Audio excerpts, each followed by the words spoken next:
I'm Dr. Kristen R. Bromley. This video series, which is part of my online music academy, specifically accompanies Chords and Harmony Books 1 and 2 from my Method Book series. Like all my books, this selection is available to purchase through Amazon and Google Play. For help, see the links in the description below.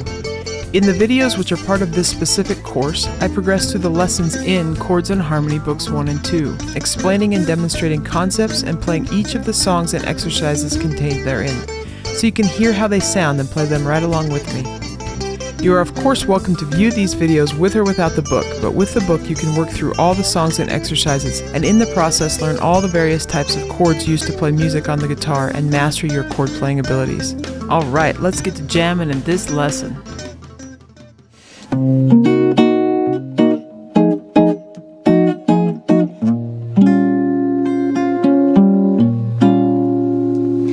Hi there, welcome! Here we are in lesson 29. This is a great lesson. We're learning about altering upper extensions. So the 11th, the 13th, and the 9th, doing alterations of those. In the last lesson we learned about altering the 5th. And so this builds on that. Some of the chords when we talk about altering upper extensions actually just overlap with our alterations of the 5th. And some, in relation to the 9ths anyway, we alter the 5th and the 9th. So let's go ahead and jump in a little bit on the theory. We're going to start with the 11th and the 13th. We're actually already familiar with the option of altering the 11th. So with the 11th, it's the 4th step of the first octave, so the 4th up an octave, and we've played minor chords with the 11th. Major chords, we already are using what we call the sharp 11. So we don't have a flat 11. A flat 11 would just be the major third. So we don't have a flat 11, but we do have the sharp 11, and that's the one we automatically choose when we're playing major chords. So the major 7th or a dominant 7th. Those chords get the sharp 11, whereas the minor chords usually get the natural 11. The difference of that is maybe if we're doing a suspended chord on the majors, a suspension instead of a major chord, then we might include that 11th. That 11th would be the 4th, so it'd be the suspended tone. But, so we're already used to this. Our voicings, we talked about this in the last lesson, the sharp 11 voicing is the same as our flat 5 voicing. In theory, in reality, we could have a natural 5 sitting down below in the chord, and then the sharp 11 up above. So if I did, for example, C major, I can have the root 3, 5, 7, 9, sharp 11. Such a nice sound. But on the guitar, the challenge is that the sharp 11 and the natural 5, and the flat 5 or the natural 11 or whatever, they all sit on the exact same string, and so we can't finger both at the same time. Occasionally we might be able to reach down low for the 5th and then reach up high for the sharp 11, but we don't usually have enough fingers to do that sort of thing. And on guitar they do. So for us, for our sake, at least where we are right now in guitar playing, we're treating the sharp 11 voicings, we're just playing our flat 5 voicings for the sharp 11 voicings, and vice versa. So we don't have a natural 5 in these voicings. We don't have to have the natural 5 in these voicings, but we can. If like on a piano where we could actually stack it there, or if you can kind of like use your index finger to play across multiple frets like I did there on that major 7th, and you can kind of get it to ring. Anyways, so the flat 13, we don't have a sharp 13, that would just be our flat 7, but we have a flat 13 which is the same pitch as a sharp 5. So in this one it's the same kind of thing. If I'm going to do a flat 13, here's my dominant 13, if I'm going to flat it, it ends up being the same voicing as my sharp 5. So we can use the same voicing. In this one, flat 13, the difference here in reality is that this one could have a natural 5. But again, you'd have to be able to actually finger that natural 5 on top of it. And in some voicings we can, but it's not necessary either. Alright, so there's those. So here's some examples then on the board with some chord symbols. just for C major. You've got, we're kind of used to chord symbols with the sharp 11 and the flat 5, but flat 13 is going to look similar any of the occasions. So C major 7, sharp 11, we can just play our C major 7, flat 5 voicing. C major 13, sharp 11, C major 7, flat 13, we can play our C major 7, sharp 5 voicing. For C7 sharp 11, we can play our C7 flat 5 voicing, and vice versa. C7 flat 13, we can play our C7 sharp 5 voicing, and vice versa. This would be kind of rare, but in our minor major 7th with a sharp 11, it's a rare sound. It's our C minor major 7 with a flat 5, which is also kind of rare, but we did that in the last lesson and got some interesting sounds. C minor major 7 with the flat 13. Same as C minor major 7 with the sharp 5. We could use those voicings interchangeably. We can use the C minor 7 sharp 11 interchangeably with our C minor 7 flat 5.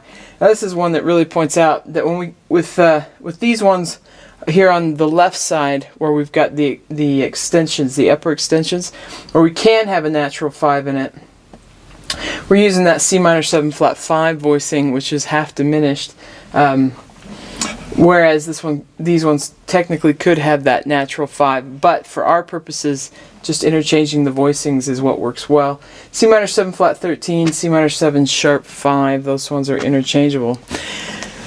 These situations are a little more rare, except for the dominant chords. We see these sort of altered, the flat 13, we see that with dominant chords a lot. We don't see it so much with the others, but we can. Occasionally it does pop up. Okay, so now we're going to talk about altering the ninths. This actually opens up new possibilities, something we haven't done yet. So with altered ninths, we're mainly talking about dominant 7th chords. And in this lesson, that will be the focus of the chords that we work on. Though if you were to come across in music a place where a major chord or a minor chord had an altered ninth, the same principle is going to apply, and you should be able to figure that out. We're going to focus on the altered dominants because they happen all the time, and the principle here would apply to any rare exception. I think a place where you might see it might be on like a minor 7 flat 5 chord. We don't have the room in our hands and the way the guitar works to actually play that flatted ninth except in a rootless context, say over a minor 7 flat 5 chord. But we see these and we use them all the time with our dominant 7th chords.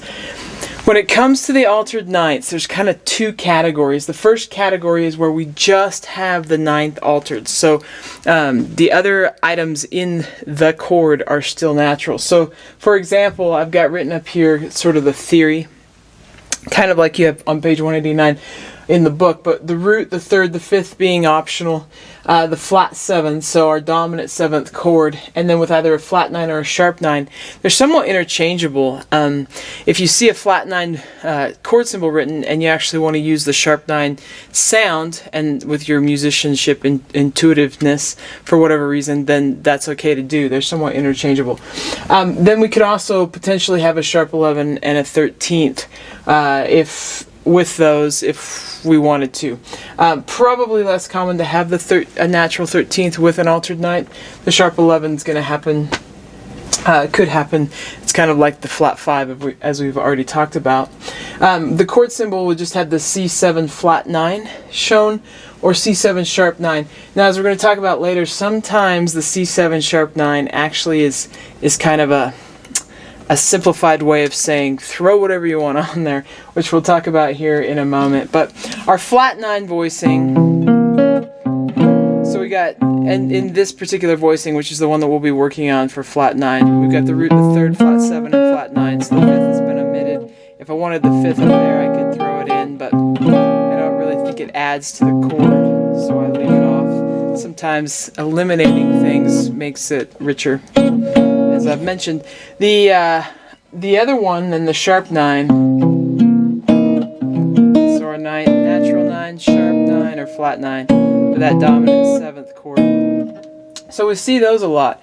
The other type is when we have altered ninth chords with other alterations. Especially we see this with the fifth or the flat 13. We could see it with the sharp 11. So there's 4 types. Any combination of altered fifth with altered ninth works. So C7 sharp 5 with the flatted 9, or C7 sharp 5 with the sharp 9. We could have C7 flat 5 with the flat 9, or C7 flat 5 with the sharp 9. So those 4 combinations. Now up here on the board we'll also see that, oh, by the way, we got to remember our principle of being able to swap out our sharp 5 flat 13 and our flat 5 sharp 11. So you might see a voicing written C7 flat 9 flat 13. It could technically have a natural 5. We can't really play that on the guitar very well because the 13th and that 5th are going to be on the same chord, same spot. On the piano we could, but on the guitar we really can't. And pianists might choose to omit that natural 5 anyway. So these two are somewhat interchangeable in piano land, and they're definitely interchangeable on guitar. So C7 flat 9, because we're not going to have a natural 5 with this voicing, so it's not going to interfere with the other one. So we could have that flat 9 sharp 5 sound, or we could have the flat sharp 9 or flat 13 sharp 5. So again, that flat 13 could be written in here as an alternative to the sharp 5 sharp 9. Then on the flat 5 side with the ninth, we could have that flatted ninth with that sharp 5, which is also the sharp 11, or we can have the sharp 9 with it. And those would be interchangeable here with the C7 sharp 9 sharp 11 or C7 flat 9 sharp 11. You might see that chord symbol, and we could use our voicings for these. The voicings that we're going to be focused on is the sharp 5 flat 9, sharp 5 sharp 9, flat 5 flat 9, flat 5 sharp 9. But the other chord symbols you could see and use these voicings for. Now sometimes with chord symbols, you will see something like C7 alt as an abbreviation for alter everything or anything that you have on there. And what that means is that any fifth that we put on the chord needs to be altered, and any ninth we put on the chord needs to be altered. And if we were to put the 13th, it would be altered, so it'd be a flat 13, same as the fifth. When I see this, I don't necessarily think about 13ths. I just know that they're interchangeable, and I just think, okay, I got to alter a fifth, got to alter a ninth, and it's up to me which combination I'm going to use. And then C7 sharp 9, this chord symbol sometimes is the same thing as C7 alt, so it can be confusing. Do I just want the sharp 9, or do I also want an altered fifth? It kind of becomes up to you intuitively in the moment, and most of the time I throw in an altered fifth when I see this chord symbol. Especially if it's going to a minor chord after, I almost always do. I could omit the fifth and just have that sharp 9, but sometimes that works great for our 5th string form, but for our 6th string form, it means that sharp 9 is going to be way up there, all on its own, just so high. But when I add an altered fifth in there, I like it much better.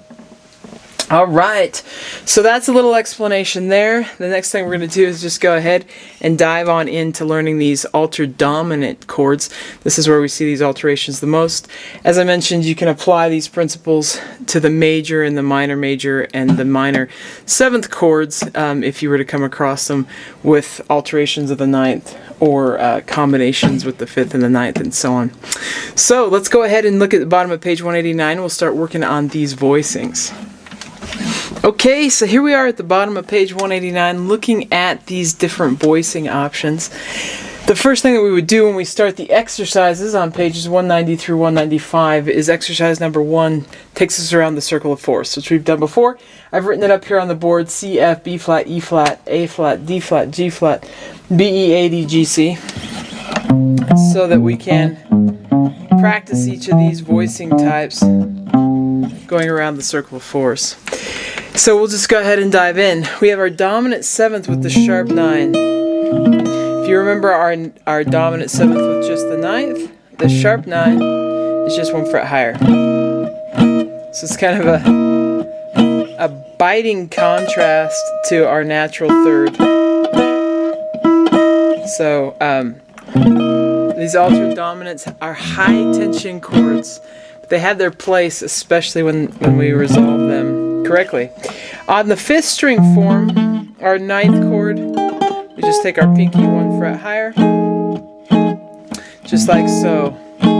So let's go ahead and take those voicings around the circle of force.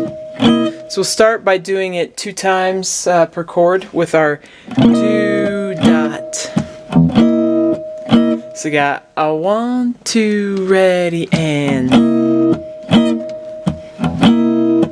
Then we got the F, B flat, to E flat, A flat, big stretch with that pinky, D flat, G flat, B, E, A, D, G, and back to C.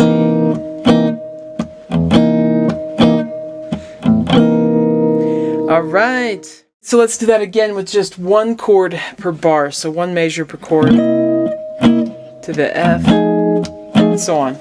A 1, 2, ready, we got the C, 7 sharp 9, to F, 7 sharp 9.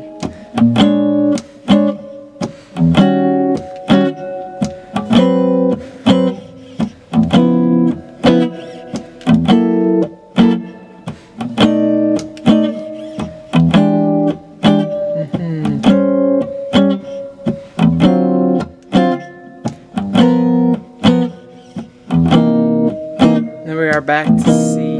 I just did it twice on that last one.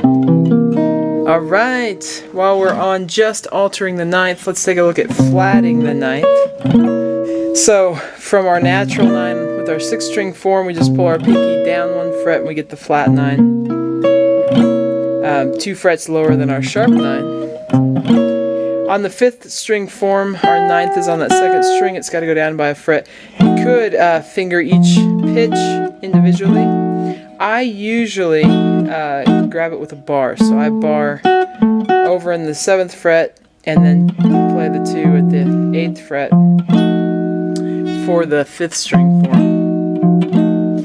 So here you go. Let's do it through the circle of force twice per chord. So we'll go. We'll give that do dot and then so we get that twice per chord. Here you go. A 1, 2, ready, and we got the C7 flat 9 to the F7 flat 9, B flat 7 flat 9, E flat 7 flat 9, A flat 7 flat 9, D flat 7 flat 9, G flat 7 flat 9, B7 flat 9,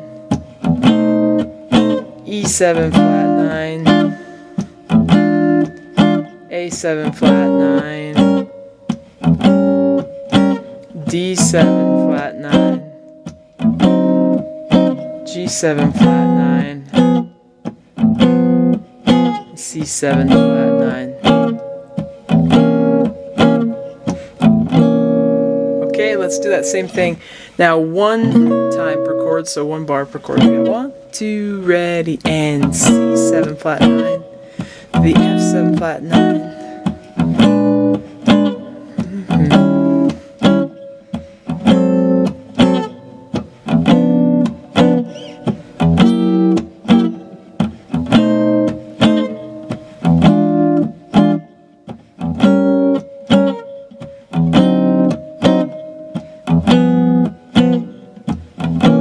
And there on the C.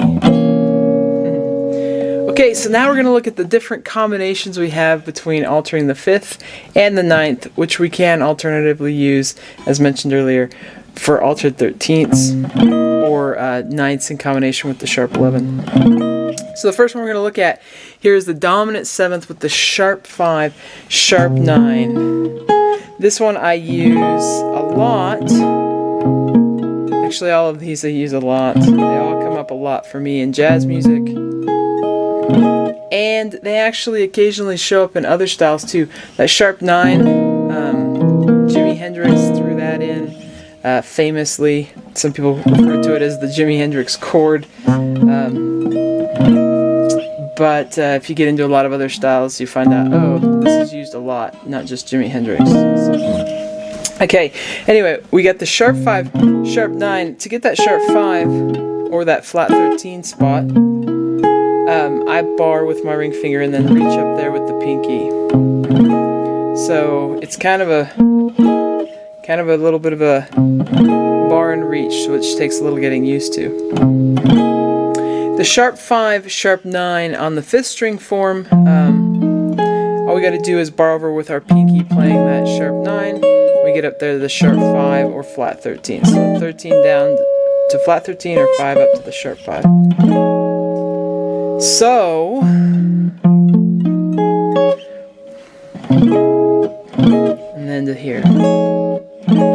Let's take this through the circle of fourths 2 times per chord. So you're going to have 1, 2, ready, and we get the C to the F to the B flat to the E flat to the A flat to D flat to G flat to B to the E to the A to the D to the G and then to the C.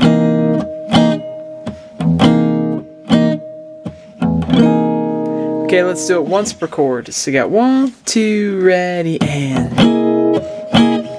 to the F, to the B flat, to the E flat, A flat, E flat, G flat, B, E, A, D, G, and C. Okay, so let's look now with the sharp 5 with the flat 9. So all we got to do is bar over with our ring finger. If you can't quite get your ring finger to bar those 3 strings, then you could use your pinky and grab it there. But we got our flat 9, just like so. So the 5th string form is a little tricky. You got to catch your flat 9 chord, and then with your pinky, 1 fret higher than your middle finger or 2 frets higher than your index finger, it's going to catch that top string. So that's where our sharp 5, our natural 5 up to that sharp 5, or our 13 down to that flat 13. That's where we grab that. So let's take these ones around the circle of fourths. We'll do it twice per chord. So you got 1, 2, ready. We got the C7, sharp 5, flat 9, to the F, to the B flat, to the E flat, to the A flat, to the D flat, G flat, B, E, A, D, G, then C.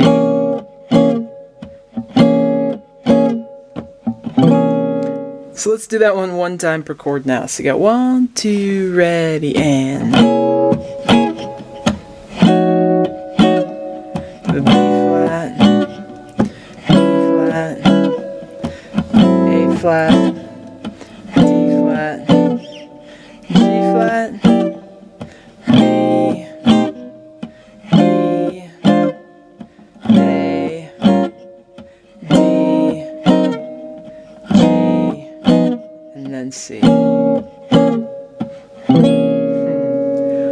Alright, so let's take a look at the dominant 7th with the flat 5 and the sharp 9 now. Now, with this one, I rarely play the 6th string form with the root. Because as you see, you got to play the root with your index finger, mute the 5th string, and then grab that sharp 11. And I can do it with some consistency, but that's quite tricky in music most of the time. If I'm going for that quick grab, as long as I have a bass player, I just grab the rootless version, and then I can get that flat 5 sharp 9 sound. Otherwise, it's quite a reach. Of course, it is doable. The 5th string form is a little more friendly. If I want the root on it and I'm grabbing fast, I'm usually hoping that I'm going for an area of the neck where I can grab the 5th string form. But you've got the sharp 9, so we bar over just like when we were playing the flat 5, flat 9 only. Now I gotta add my pinky onto that sharp 9, just like so.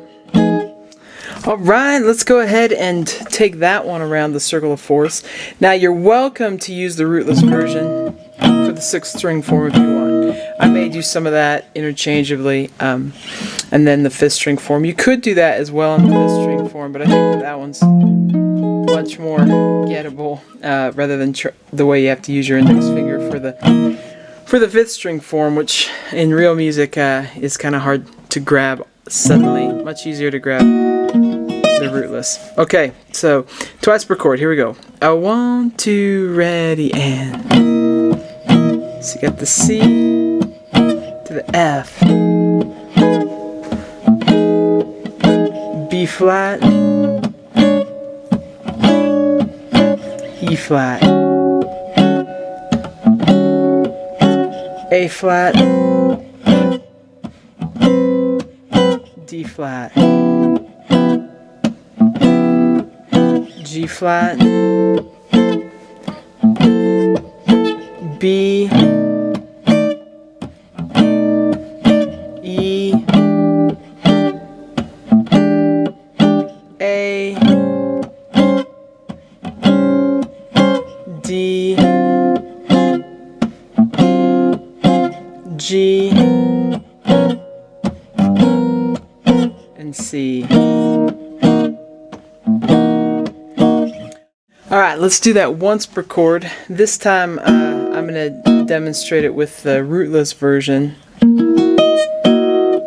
as that's how I would most likely play it in context. So you got 1, 2, ready, and we got the C to the F, B flat, E flat, A flat, B flat, G flat, B,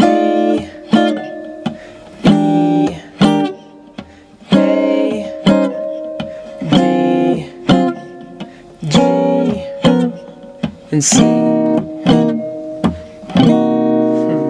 Alright, let's look at the dominant 7th with the flat 5, flat 9 now. So same thing with the 6th string form. You'd have to pull over with your index and catch the low and the high. I can do that in a separated thumb pluck sort of fashion, when I don't have to worry about muting that 5th string as well. But it's much easier to play this one just using the rootless version. But you could do it same as before, sort of plucking it. And then on the 5th string form, you just got to bar over those top ones So not too bad at all. And if I want the root on these, most of the time I'm trying to grab it with the 5th string form in music. But occasionally it's in a range that just doesn't work. But we can grab it with the rootless version, or get that root there and strum those. Alright, let's take this one through the circle of 4s twice per chord. So I'm going to do this rootless probably mostly. So you got a 1, 2, ready, and you got the C, then we got the F, you got the B flat, you got E flat, you got A flat, we got the D flat, you got the G flat, you got the B, you got the E, you got the A, you got the D, you got the G, and we got the C.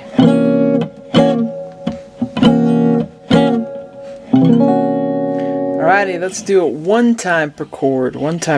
So you got 1, 2, ready, and C, rootless, F, B flat, E flat, A flat, B flat, G flat, B, E, A, D, and C.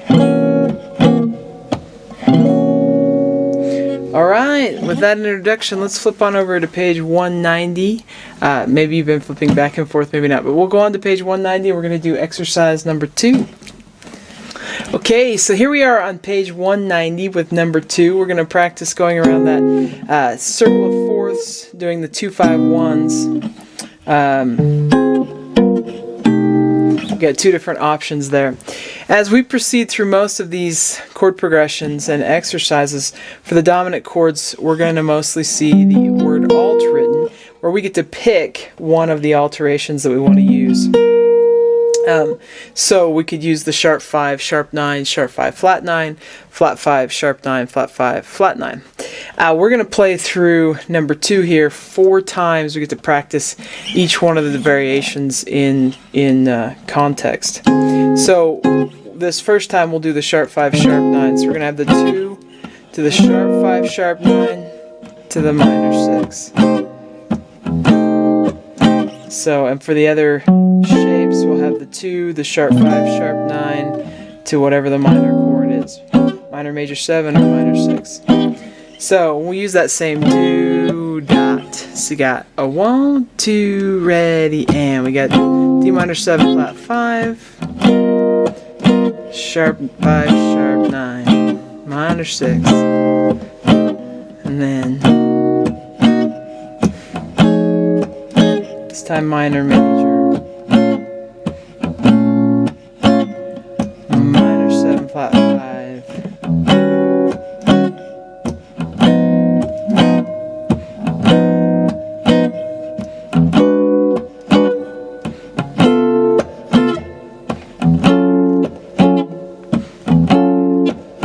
F sharp minor 7, flat 5, minor 6. Get the E minor, minor major,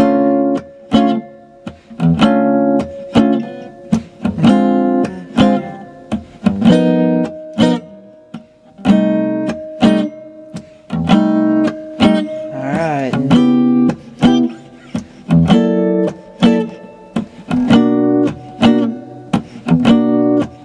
Minor 7, flat 5, alt,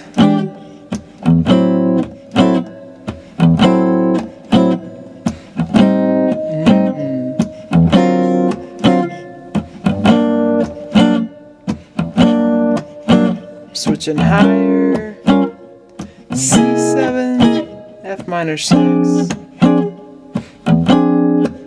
F minor 7, flat 5.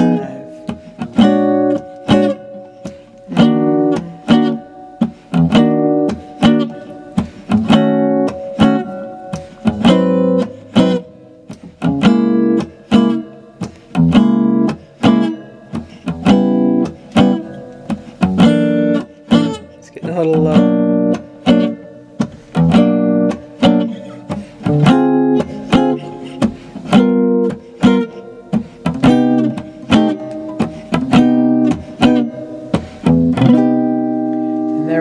Okay, so let's do it again, this time with the sharp 5, flat 9. So, for our 2, then we go to our dominant 7th with the flat 9 and our sharp 5. So up on the top string, our sharp 5, flat 9, and then to the 1. So we get that D minor, and then our C minor 6. For the other form, grabbing F sharp minor 7 flat 5, and then we're going for our sharp 5 flat 9. So we're just barring over there. Okay, we use the same do, that. We keep that simple while we're working on getting these new chords down. Just like so. 1, 2, ready. We got the minor 7 flat 5, flat 9 sharp 5. Minor 6, going on, minor major 7, continuing,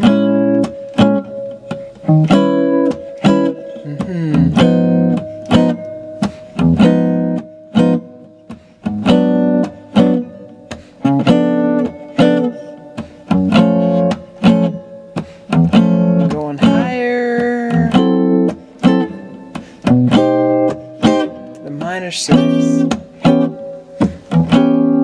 and then the minor major 7, and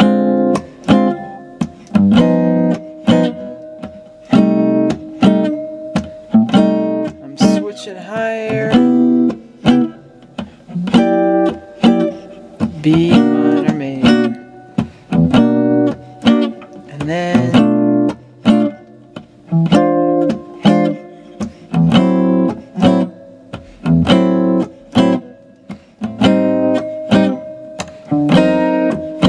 G minor major. I'm going higher. We got the G minor 7 flat 5, the F minor 6, F minor 7 flat 5.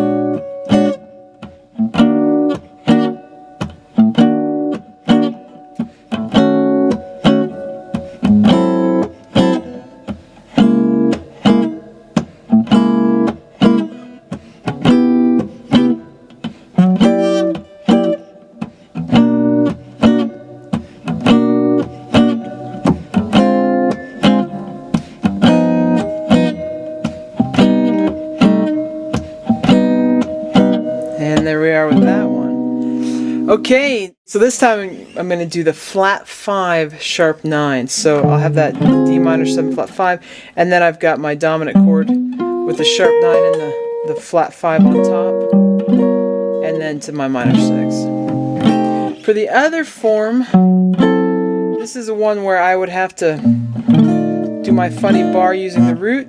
In context, I would rarely try and grab that. The only time I would have to is if I was doing solo guitar, and I would probably break it up. I'd play the root and then play the chord or something. And when finger plucking and you do it broken, thumb and then the chord, it's okay to do because it doesn't matter if the 5th string's ringing or not. But on this one, so F sharp, and then I grab that rootless version, and then the minor major 7th or the minor 6th, whichever version I'm going to. Alright, so remember that when finding the rootless chords, if you're choosing to go that route, it helps to still see where that low root is in relation to it. Alright, so here we go. A 1, 2, ready, and C minor 6.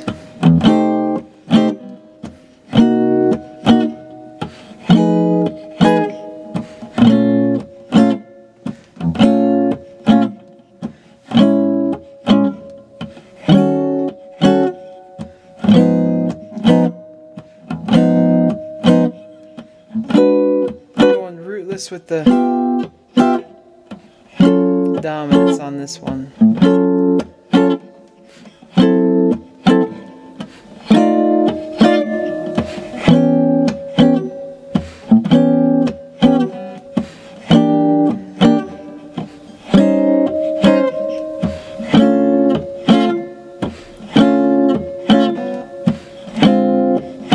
Big reach.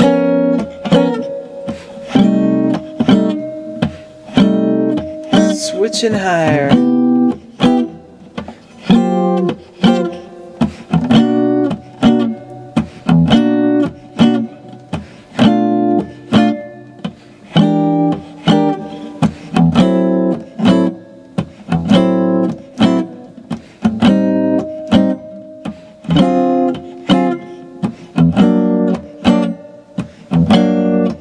Going higher. Rootless.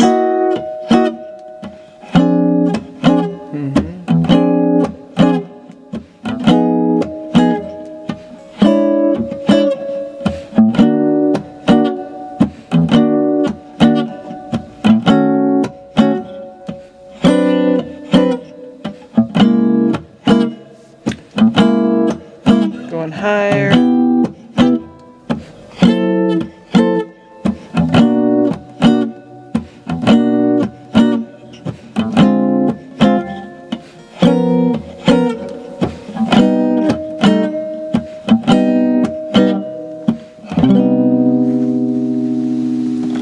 All right.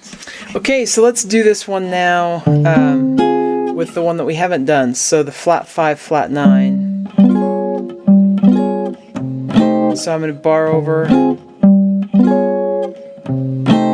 the 5th string form. For the 6th string form, I'm going to go rootless again, which is an easy grab, but it's the one that also makes sense for what we're doing, because that's the one that we would most likely play in context. So here we go. A 1, 2, ready, and...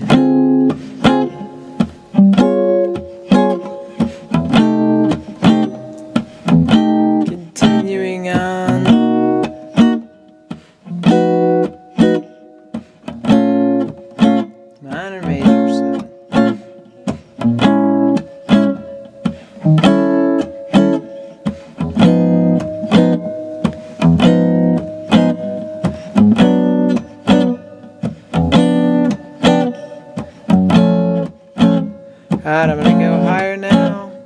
I'm using rootless on the dominant.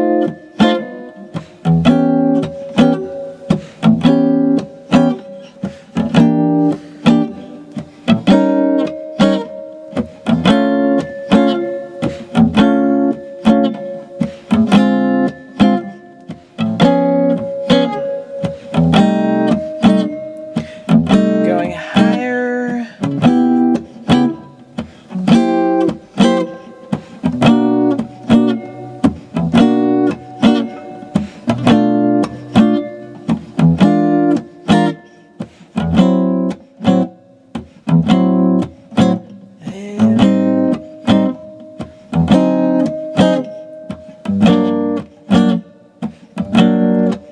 Going higher, using rootless.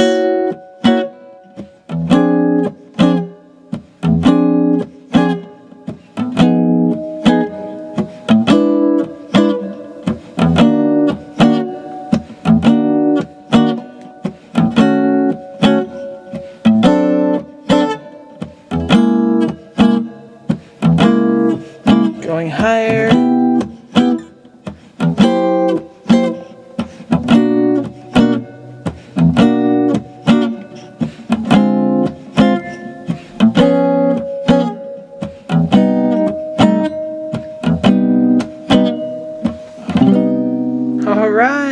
on to page 191 and we'll do number 3.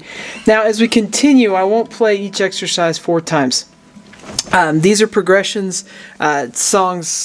Songs use these types of progressions or these progressions in jazz music. I'm just going to grab one of the altered chords when it says alt, and you could do it 4 times, practicing it with each of the 4, or you could sort of gravitate towards your favorites in a given context. My favorites for the 6-string forms are usually going to be the root one, the ones with the root on it, if I want the root, and so the sharp 5 options instead of the flat 5 options. When I go for the flat 5 options, I usually leave the 9th off if I want the root, or I go rootless and I have the 9th up there. Those are kind of the 2 ways that I go at it. But here in the book, since I'm not staying all rootless, I'm using roots on everything else, I'm going to stick to voicings where I actually use the root as I'm going through this. And I'm just going to grab ones in the moment and kind of go with it. I'm also going to sort of play off of the interactive type rhythmic comping, and so I may use some do dot, some da do dot, some do dot dot, or da da, and variations of those rhythms. So I'll just kind of keep it interactive as I'm doing number 3. So something you're going to notice through some of these exercises, like number 3, is that occasionally it's going to specify, hey, play the 9th, play the 13th, play the major 9th. So we can grab some of those in context. The other thing to watch for is our half diminished 7th chord with that symbol is the same thing, as you recall, as a minor 7 flat 5. So in number 2 we saw it as minor 7 flat 5. Now at number 3 we're going to see it with the half diminished symbol, which is the circle with a line through it. So our half diminished is going to look like so. Just like that. So we're going to see variations on chord symbols just to sort of practice with the ways that we might see it outside of the book. Okay, so here we go. A 1, 2, ready, and...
Now, something you might have noticed is as I was playing that one, like on this altered chord, I chose to be a little melodic. I changed it up right there in the given measure. And that's something that I'll do a lot. And actually, even with some of the other colors, I didn't do it as much. But I could choose to have, on the top voicing, to throw the 13th in. Maybe go to the 9th. You get a little bit of melodic change, which is really nice to our ear.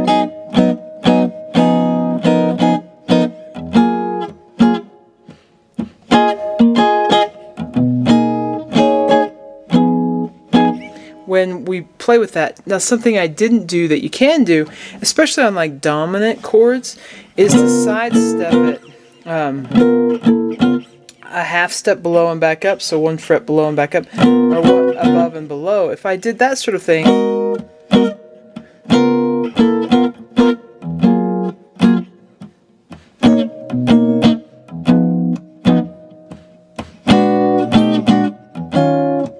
and choose to throw in other colors, I get a whole wide range of variety that I can actually have in something like that, which is pretty fun, pretty exciting, and that's a lot of times the way that we play when we're doing something we call comping or interactive comping with, say, a soloist or a melody, where we're accompanying somebody and on the spot we're having a conversation with them, so we're being interactive with them. All those types of techniques might get used with that. All right, so continue on to number 4. I'm just going to do a Freddie Green. So Freddie Green.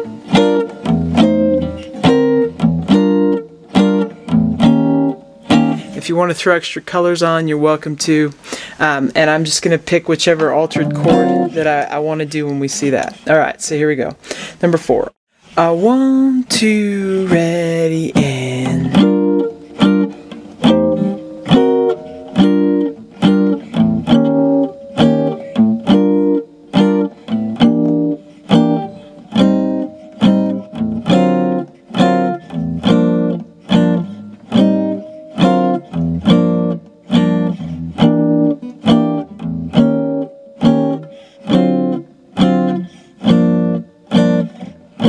Repeat.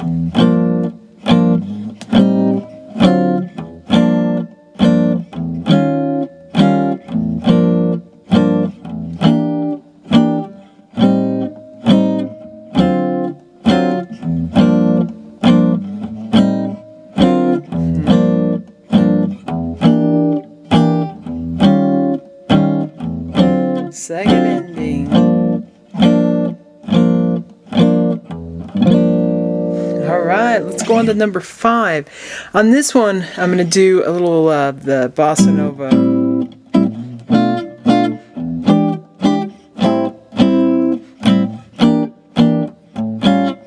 Just like so. So here you go. 1, 2, ready, and...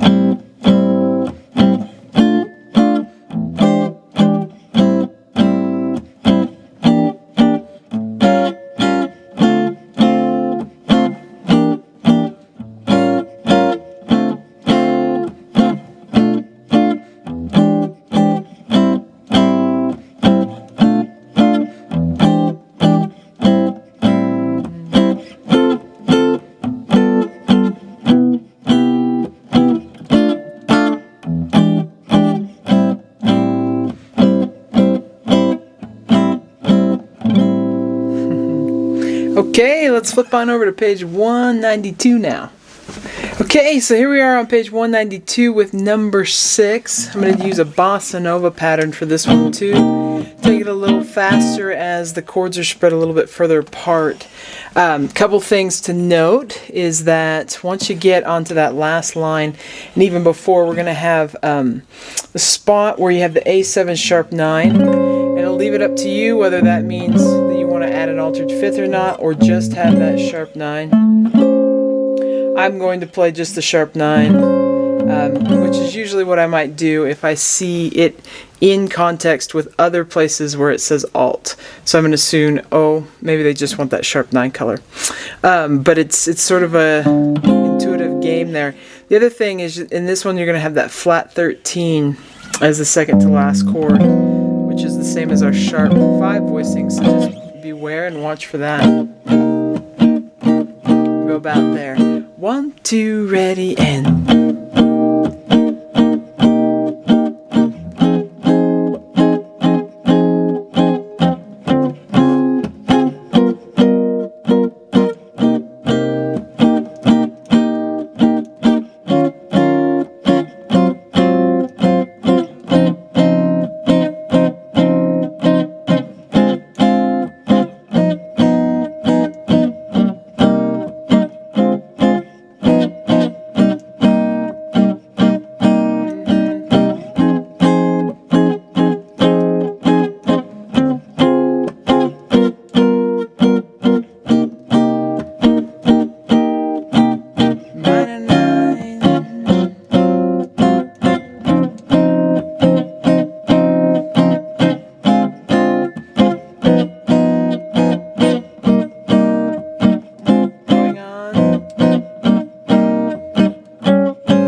take a look now at number 7.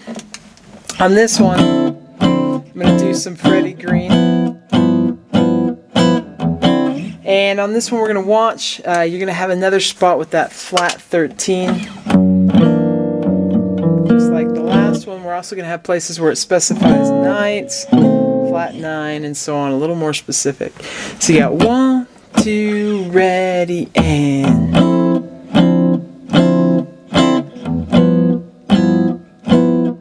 repeat. We're going to do it again, 3rd time, 4th time, and going on.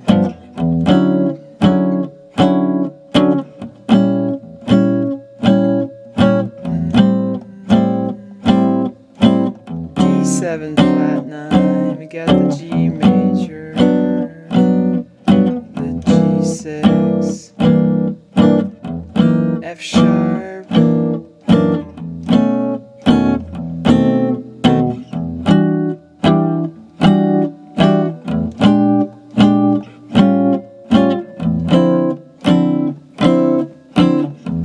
repeat, we're back to D major 9,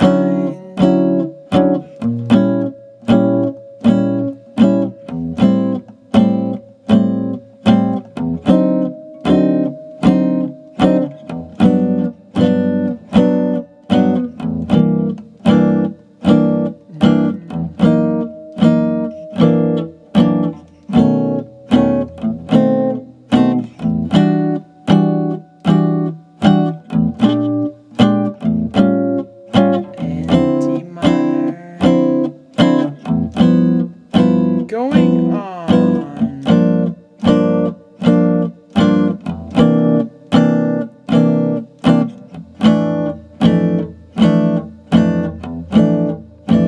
Gotta jump higher.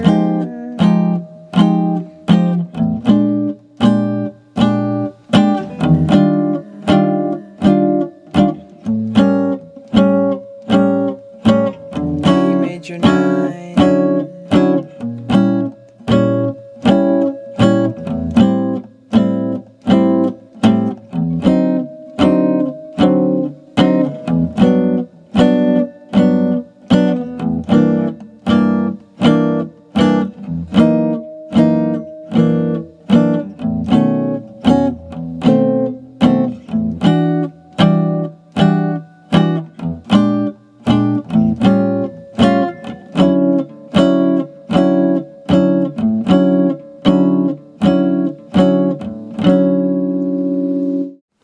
Okay, so let's go over to page 193 and do number 8 now. Now, watch with this one. You're going to have some places where it's specifying just a flat 9. But more importantly, we're going to have places where we've got the sharp 11, major 7, sharp 11. Now, we know that we can replace the sharp 11 with our flat 5 forms. So, for our 5th string form, we can do just like so, and for our 6th string form, we could do just like so for the major 7th, and then for the dominant, and for the dominant. Sort of the other option that we have on the major 7th side is we could reach up and grab that sharp 11 on the top string and throw our 9th in there.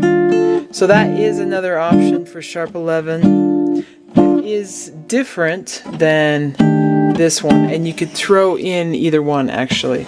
You could use the one that you'd use for the flat 5. Oops, didn't quite hit that. You could use the one that you'd use for the flat 5, or you could use the one with the 9th and that sharp 11. I think both are great options. It kind of depends, but I might really like the sharp 11 sound coming from this one on the major 7th side. On the dominant ones, for that 6th string form, for that 5th string form, if you wanted to get that sharp 11 in there with the 9th, then you could on a dominant.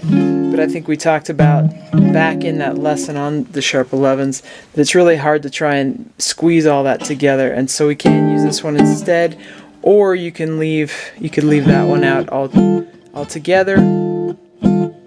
leave the second string out altogether. So we still have the guide tones, the root, the third, and the flatted seventh in that one. But in respect of what we're learning about in this lesson, we can just use our flat 5 form off the 5th string. Let's go ahead and do this one with do, dot, the do, dot, just like so. I want to, ready, and.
Alright, so let's move on to number 9 now.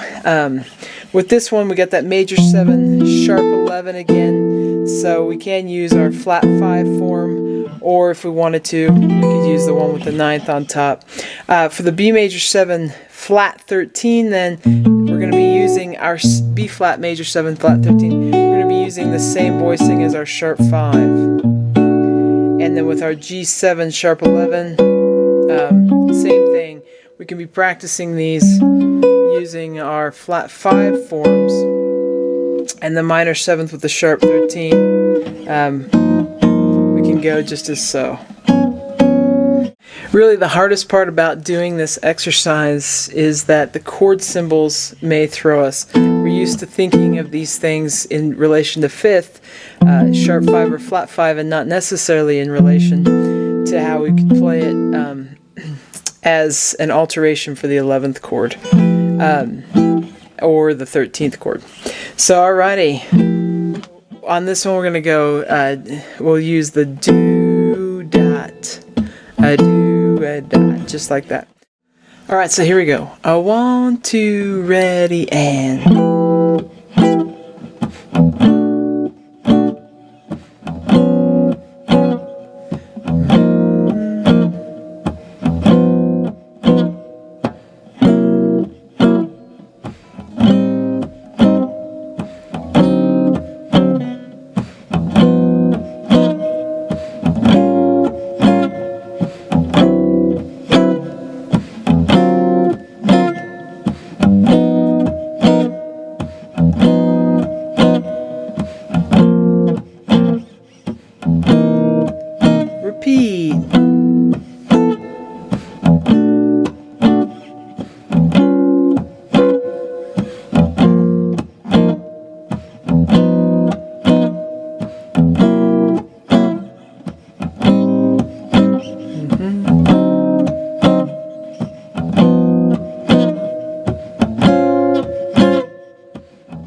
Gotta add a little measure there on the ending. Either voicing sounds nice really for that one. Alright, let's flip on over to page 194 and we'll do number 10. Okay, so here we are on page 194 with number 10. More practice here with plugging in our altered 5th voicings for chord symbols that specify flat 13. So where you can use the sharp 5 with our flat 13, and with our sharp 11 we know we can use a flat 5 voicing. We also do have some sharp 11 voicings from that lesson as well. So the lesson on sharp 11s, I should say. So here we go. We're just going to do not, just so. Here we go. I want to, ready, and. You can use that sharp 5. You can use the sharp 5. You can use the sharp 5. You can use the flat 5. You can use the sharp 5.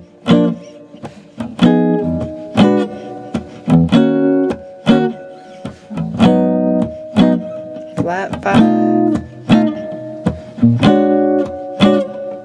sharp 5, sharp 5.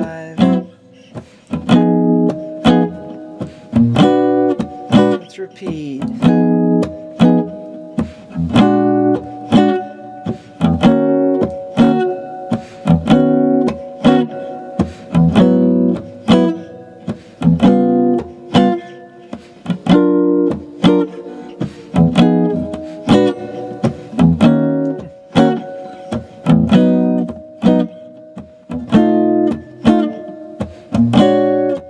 Second ending.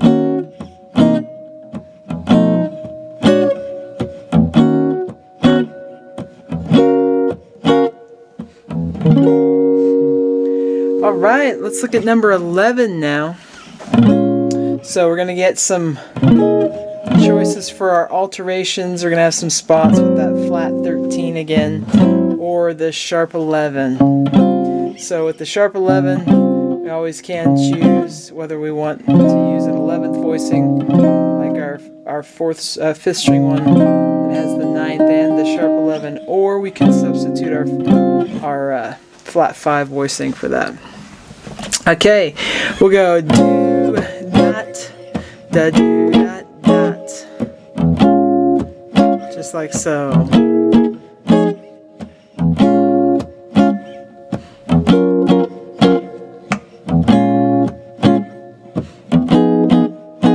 Alright, so here we go. I want to, ready, and.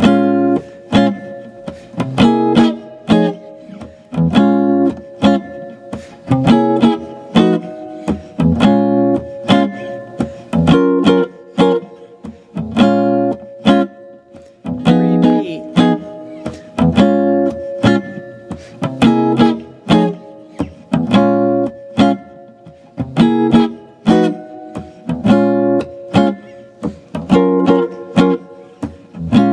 Second ending.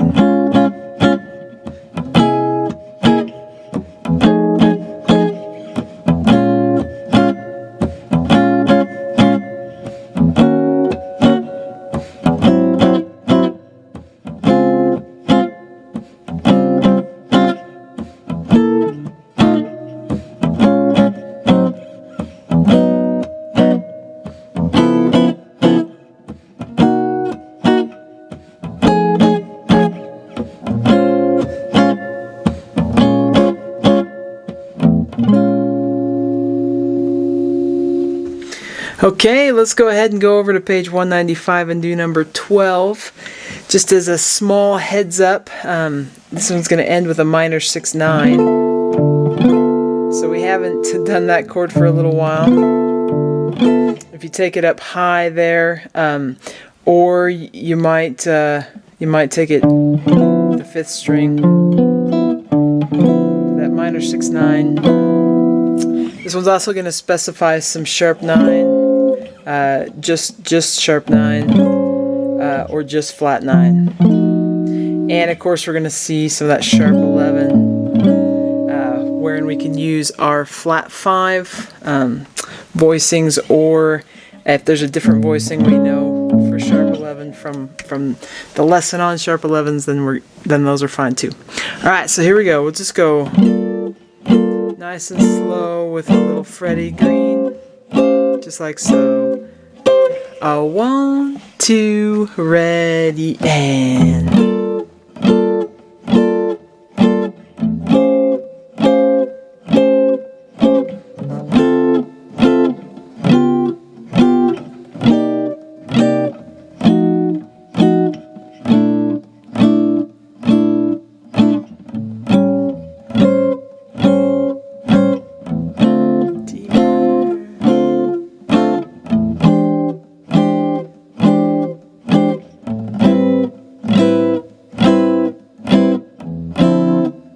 Here we go, repeat.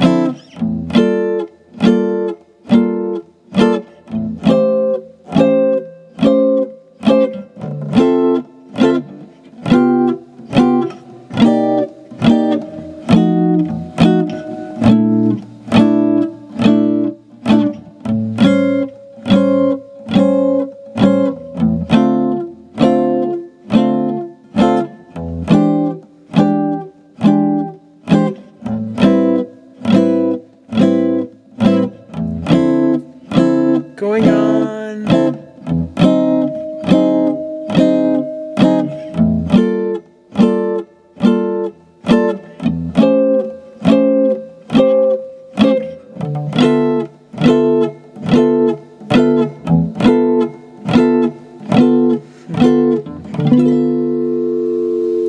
All right, let's look at number 13. This is the last one in the lesson. Keep with the Freddie Green here. So here we go. 1, 2, ready, and.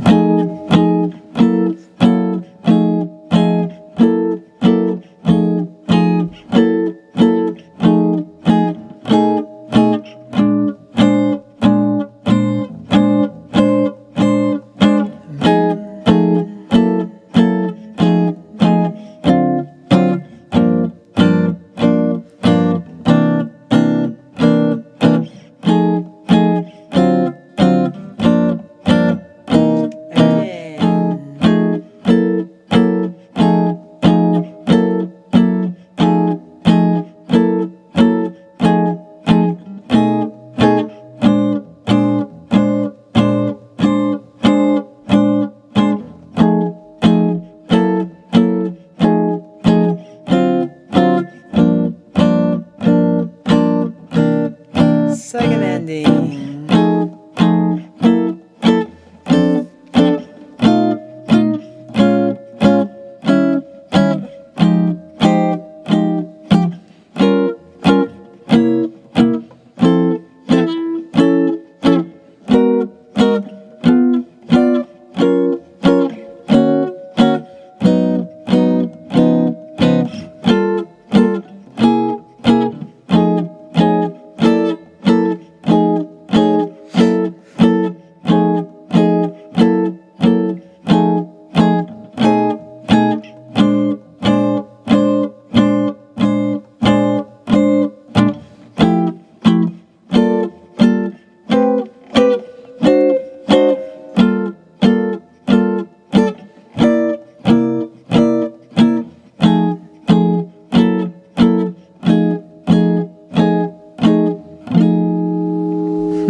Okay, so that wraps us up with this lesson.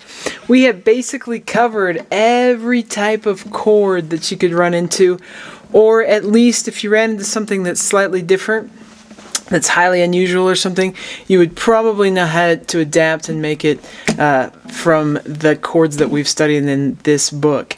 Now, with these types of chords, there's actually a lot of different ways to play voicings of them. Some of them are actually even physically easier to do, but mentally might be harder to understand. Inversions, different options that we have on the neck that we haven't talked about.